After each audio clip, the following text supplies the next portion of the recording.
যদি আমরা হিসেব করি সস্তা শ্রম, দুর্যোগ, প্রাকৃতিক মানুষ সৃষ্ট কিংবা রাজনৈতিক অস্থিরতা, এই ব্র্যান্ডিংগুলো তো স্যার আমাদের কপালে জুটেছে। এইটা থেকে বের হওয়ার উপায়টা কি? মানে আমরা আসলে এখন যদি ভাবি যে বাংলাদেশকে নতুন একটা আস্থার জায়গা তৈরি করতে হবে সারা বিশ্বের কাছে, আমরা আসলে কি করব? আমাদের দেশের নেতৃত্বের কিন্তু খুবই একটা অভাব।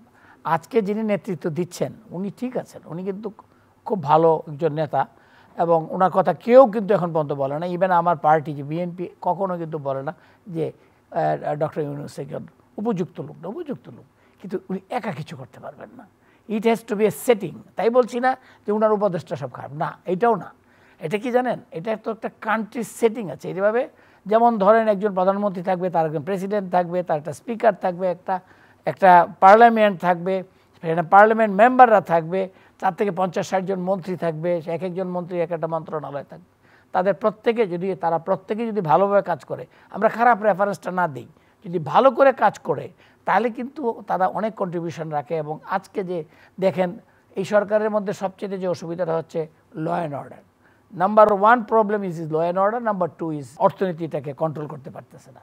ল অ্যান্ড অর্ডার পারছে না কেন? এইখান থেকে কি করে আপনি আমার বাড়ি কেন্দুয়াতে, নেত্রকোনা ডিস্ট্রিক্টের, ওইটা আপনি কেমনে কন্ট্রোল করবেন? ওইখানে যদি আজকে এমপি থাকে, একজন এমপি থাকে, পার্লামেন্ট মেম্বার থাকে, একজন উপজেলা চেয়ারম্যান থাকে, সে কিন্তু এটা কন্ট্রোল করবে।